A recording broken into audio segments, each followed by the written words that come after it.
Ayan, rumaragasa na naman po yung Sabsaban Falls yan mga idol, oh. Grabe yung ano niya, nakakatakot, oh.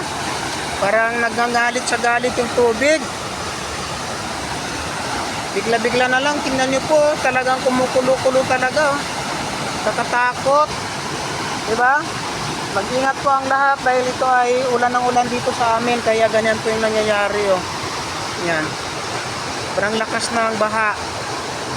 Kaya mag-ingat po yung mga pupunta sa mga ilog or dagat po. Yan, tingnan nyo, tumatalsik pa.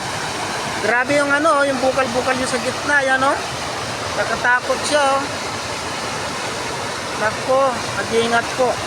Hindi pa ito masyadong mataas mga idol kasi medyo tumilang ulan kanina kaya hindi masyadong malalim pa. Pero tingnan nyo naman, oh.